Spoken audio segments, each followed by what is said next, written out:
Bonjour, c'est Virginie de Coaching et Bien-être. Alors nous voilà à la 8e question, toujours avec notre travail sur l'ombre, comment la déceler.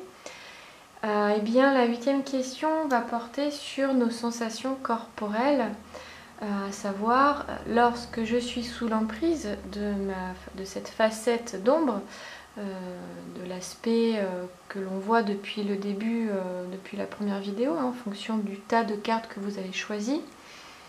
Quelles sont vos sensations corporelles lorsque vous êtes aux prises avec cet aspect sombre?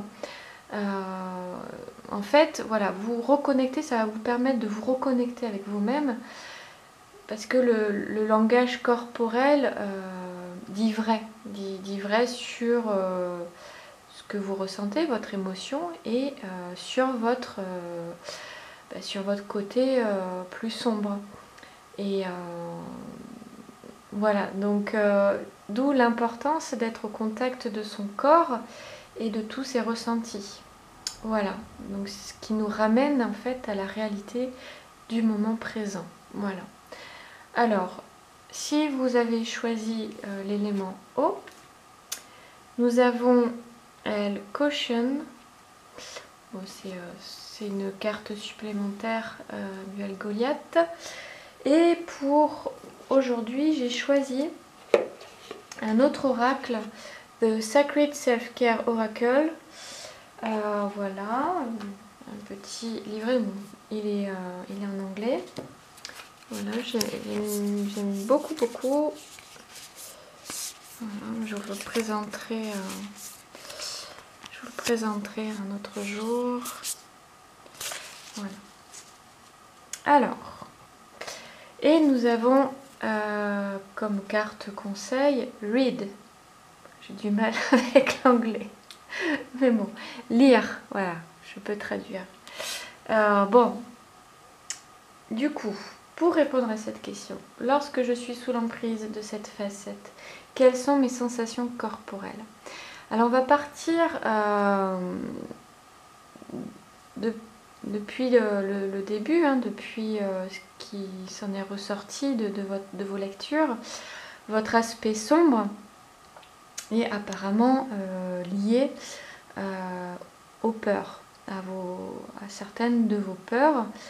Peur aussi d'être qui vous êtes, peur de libérer trop de colère.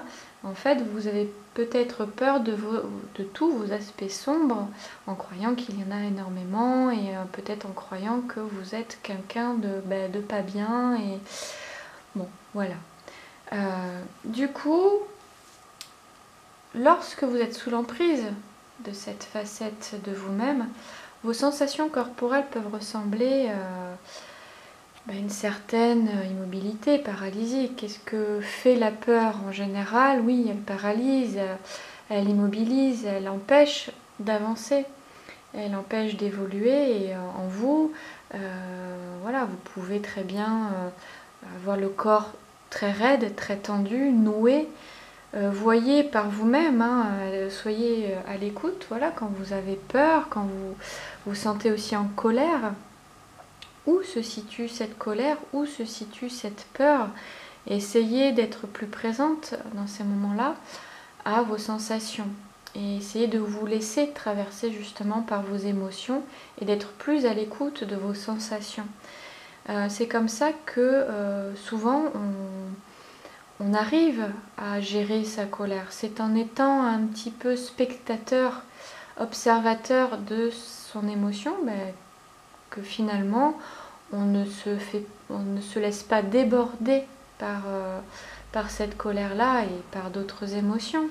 Même s'il est conseillé de libérer, pour vous, il en était question d'ailleurs, de libérer, il était important pour vous de libérer ces émotions, mais de le faire d'une autre manière que de réagir impulsivement, en tout cassant. Enfin voilà, c'est une colère qui peut se retourner contre vous, comme toute colère.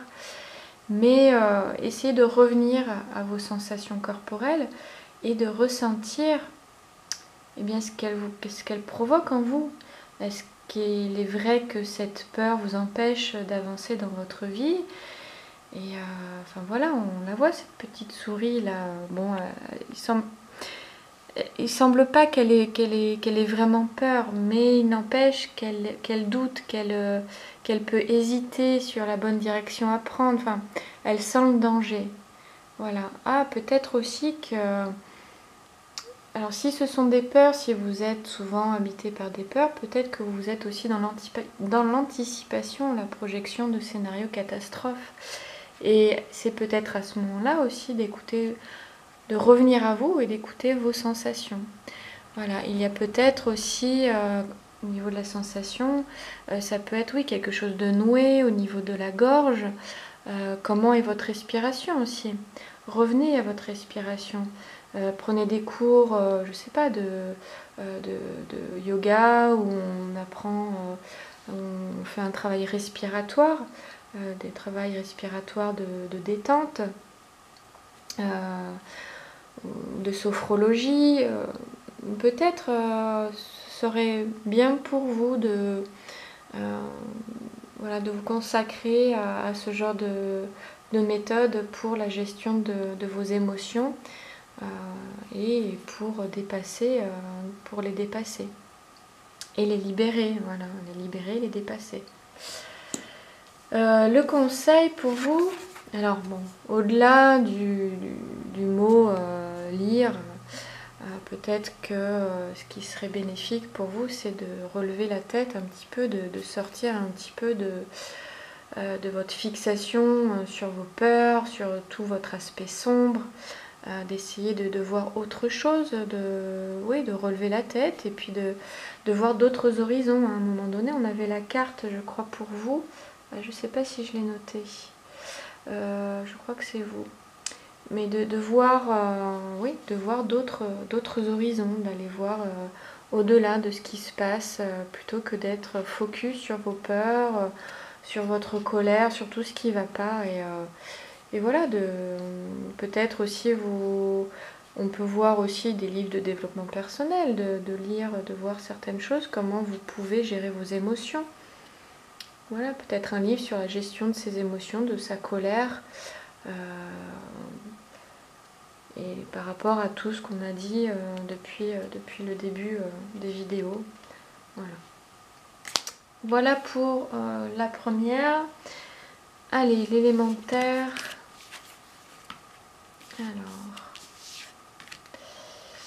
Alors pour l'élémentaire. Alors, lorsque je suis sous l'emprise de cette facette de moi, quelles sont mes sensations corporelles? Alors, pour vous, depuis le début, il y avait beaucoup d'hyperémotivité, d'hypersensibilité. Donc là, on est en plein dedans, quoi. Donc oui, il y a un flot émotionnel, un trop-plein. Donc, où et à quel moment vous sentez ce trop-plein en vous? D'où l'importance de revenir à soi et de renouer avec ces sensations corporelles avant qu'il y en ait trop, justement. Peut-être pour vous, c'est de libérer l'émotionnel, de revenir à vos sensations, à vos émotions plutôt, de revenir à vos émotions pour que ces émotions vous ne vous sentiez pas trop rempli, trop sensible, trop émotif d'un coup. Voilà, à un moment donné, alors je crois que c'était dans la 6e vidéo. Pour vous, vous étiez un petit peu coupé de vos émotions, de votre intuition et même du concept de l'amour. Donc, vous êtes coupé de vos émotions, mais alors qu'il y en a beaucoup. Et justement, plus vous allez vous couper de vos émotions et plus vous allez vous remplir. Et à un moment donné, vous ne pourrez plus y faire face. Donc, quand vous avez trop d'émotions,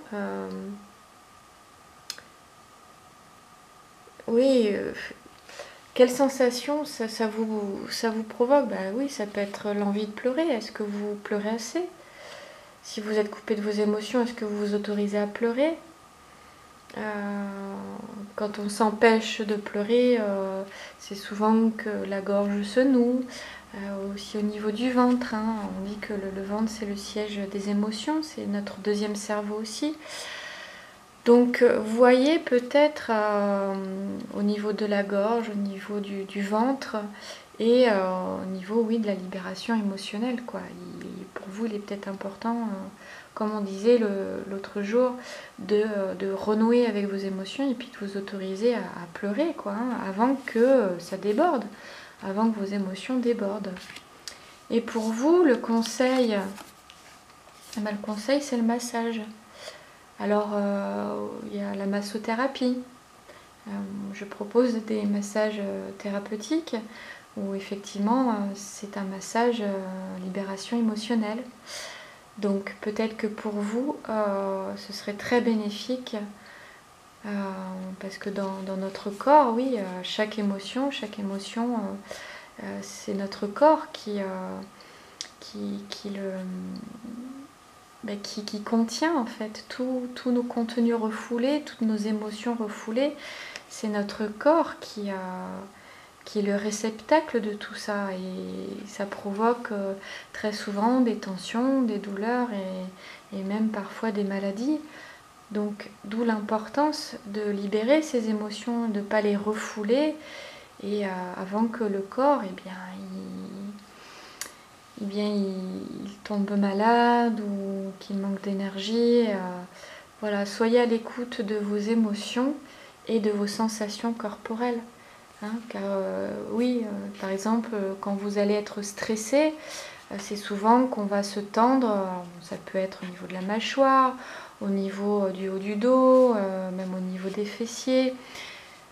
Ouais, voilà, soyez à l'écoute de votre corps. Je pense que pour vous, c'est encore plus important d'être à l'écoute de votre corps, de vos tensions, parce que c'est en étant à l'écoute de votre corps que vous allez être à l'écoute de vos émotions, et ainsi vous allez pouvoir renouer avec toute cette sphère-là, et puis avec vous-même. Il y a peut-être un besoin de libérer quelque chose là, par rapport aux pertes, au deuil, à toutes les blessures que vous avez pu vivre. Et puis si vous êtes hyper émotif et hyper sensible, il y a un trop plein.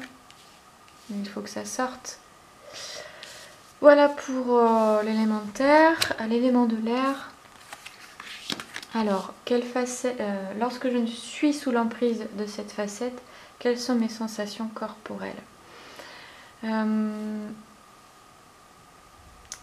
Mes sensations corporelles, alors une pomme de pin, la nature.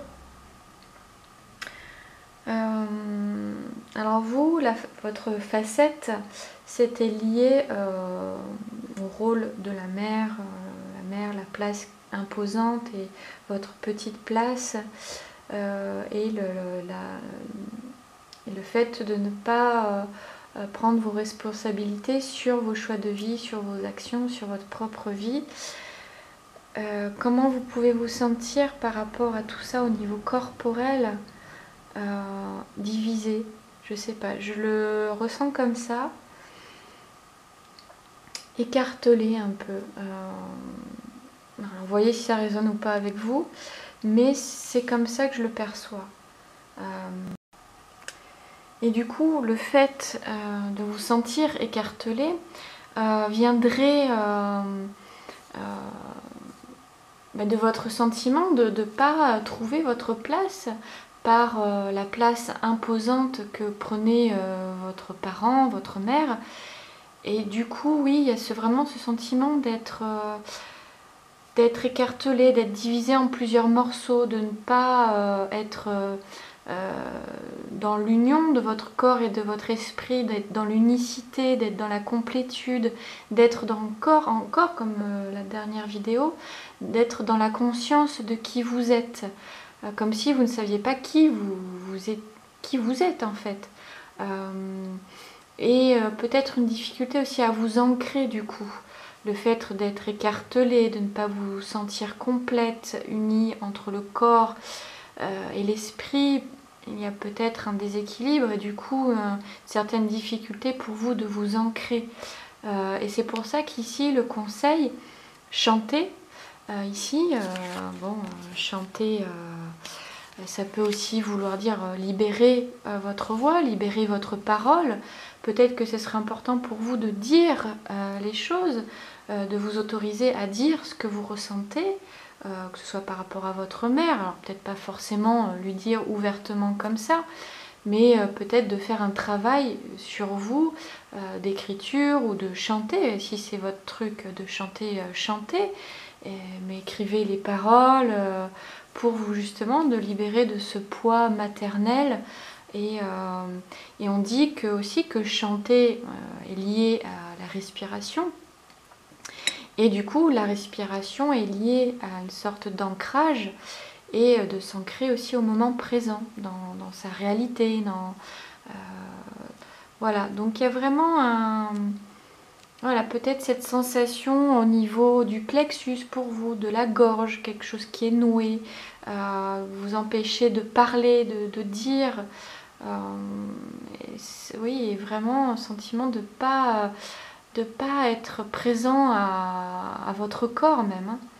Ouais, puisque vous manquez d'ancrage, il y a vraiment ce sentiment peut-être de flottement, de ne pas être ancré, de ne pas être présent à votre corps et d'être trop pris peut-être dans l'émotionnel, dans